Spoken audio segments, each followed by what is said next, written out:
Facts have always been the left's kryptonite. Whenever uncomfortable truths are exposed to them, they have to either bury their heads in the sand or run back to their safe spaces of racism, sexism, bigotry, homophobia, so they don't have to prove any of their points. So what we're going to see today, obviously, is Byron Donalds really bringing the truth out to the Breakfast Club, which, of course, they don't appreciate and don't want to acknowledge. So before we get to these clips, please like and comment on this video so we can break through the algorithms. Here we go.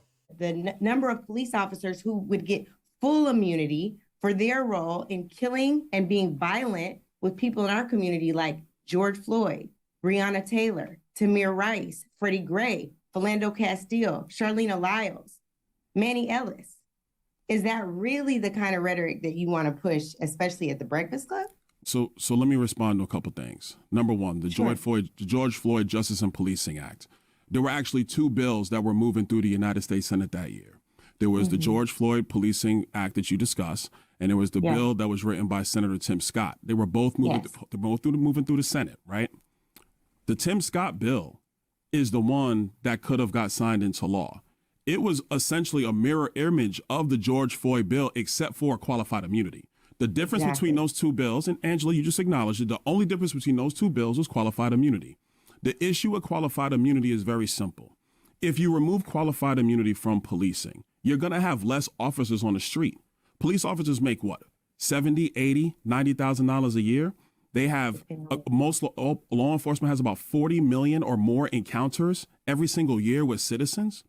If you remove qualified immunity, I'm telling you this right now because I've talked with law enforcement officers all across the country, not the chiefs, the officers.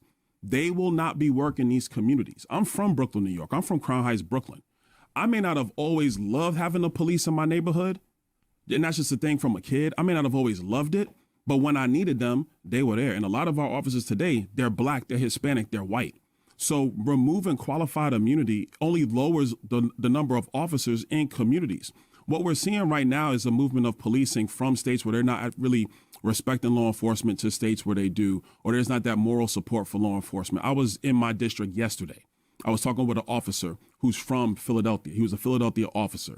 He now is a Fort Myers officer.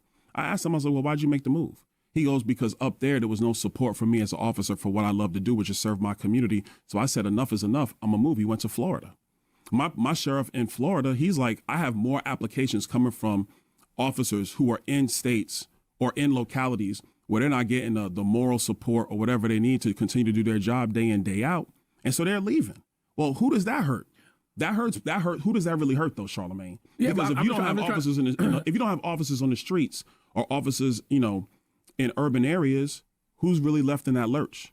So this is a great point. During the George Floyd riots, during the rise of the BLM, I hope we all remember seeing the police in New York City specifically having milk thrown on them, being chased out by mobs, okay? That's the result of disenfranchising the cops, okay? Of trying to defund the police efforts. And all of these leftist cities, these leftist states who said, you know what? We have to rethink policing. We have a huge skyrocket in crime because of that mentality. And guess what they're all doing now? They're trying to walk it back. Please come back to our cities. Please come protect us, even though we're not going to give you the ability to arrest anyone, the ability to charge anyone, and we're not going to do anything to actually put criminals in jail. But please come back and help us out. What for? So a policeman can turn around, arrest someone, and then get prosecuted themselves? That's what this whole discussion is about. If police don't feel empowered and able to do their job, they're going to move someplace else where they are appreciated and where they don't have a fear of being thrown in jail for simply doing their job.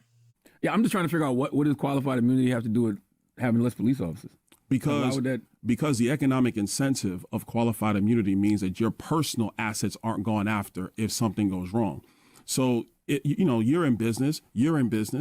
Do you get involved in a project or a deal that leaves you massively exposed financially? You may, depending on your passion for that project, but then you also sit back and think, now, wait a minute, if something goes wrong, I'm going to be held massively liable. Maybe I need to do something else with my life. When something goes wrong, we're talking about people getting violently hurt or killed. Yeah, clearly. When it's people that you brushed over. But it's when somebody clearly violates a constitutional right.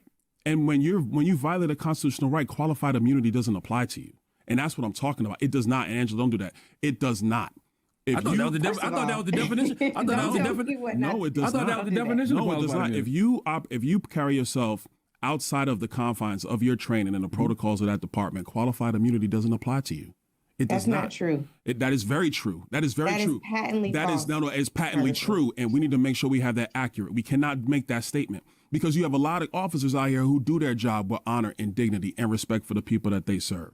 Okay, listen, qualified immunity is a legal doctrine that protects government officials from civil lawsuits when they perform their jobs unless they clearly violate a constitutional right. That's exactly what I'm saying. And what is a violation of that right is when they're outside the norms of their training and the protocols of that department or that agency. But here's the main thing, because we can actually go past qualified immunity, because this is the place where you've refused to answer both on Donald Trump's accountability and on the law enforcement that you love so dearly. Right. What we know is that he's seeking full immunity, like the same immunity he now has because of the Supreme Court. Because of the corruption of the Supreme Court, we have now gone beyond civil presidential immunity to criminal presidential immunity. He would like to give that same immunity to law enforcement.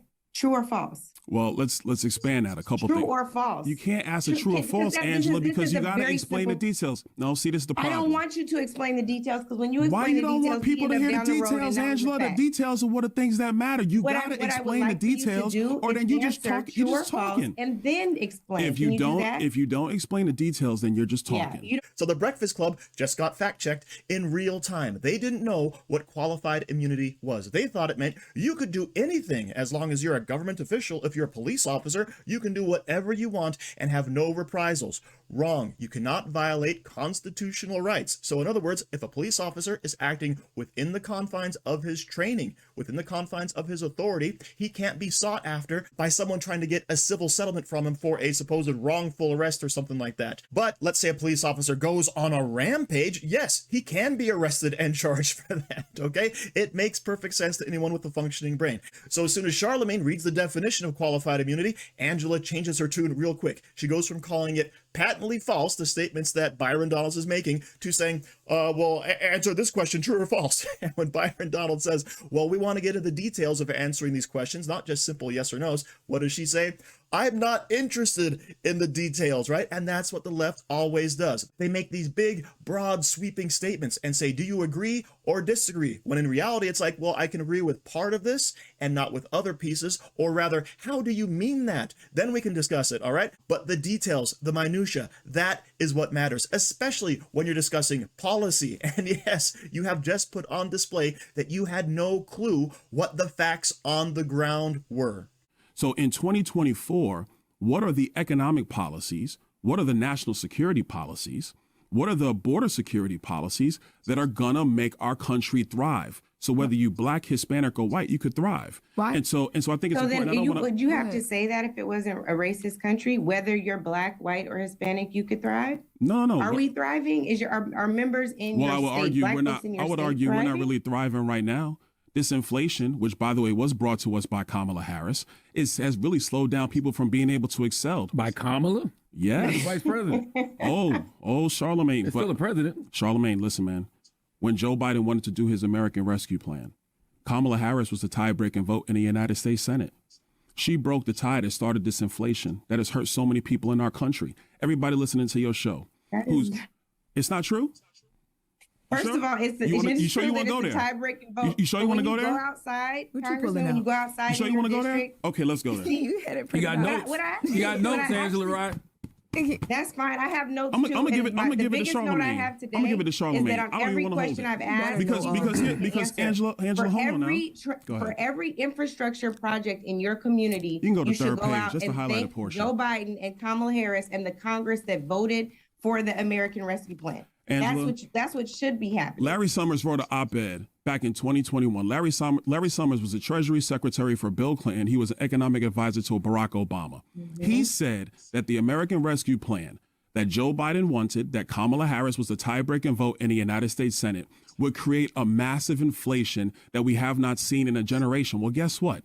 Larry Summers was correct. You know who also was correct, Angela? I was, because I was in the budget committee when they brought the bill. And I said in that committee, it's going to cause massive inflation. That's what happened.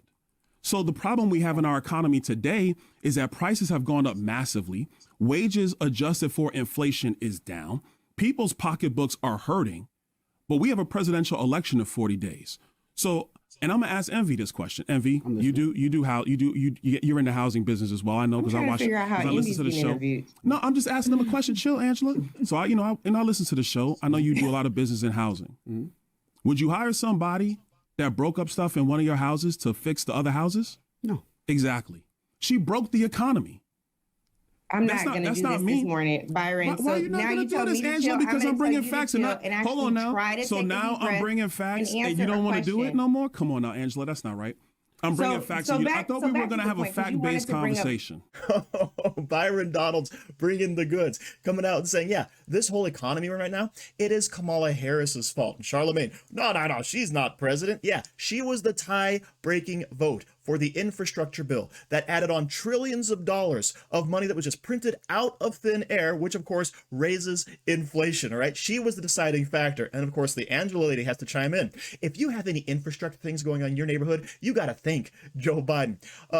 Infrastructure like spending billions of dollars and building 7 charging stations, right? Infrastructure like that, or rather rerouting money from FEMA to illegal immigrants, infrastructure like that, okay? That is what we're facing with the Biden-Harris leftist Democrat administration. And people on the Breakfast Club just don't realize it. Instead, they're lockstep with the Democrat Party. The very party responsible, by the way, for trying to keep slavery around. The very party responsible for the KKK. The very party responsible for trying to stop civil rights from happening, okay? That is who they're siding with, but they don't see it because they've been so ingrained with this hatred of Republicans and thinking that Democrats are the ones who are going to solve all their problems, that they can't get past their bias, all right? And that, of course, is what we're facing. And I love that Byron Donalds just points this out.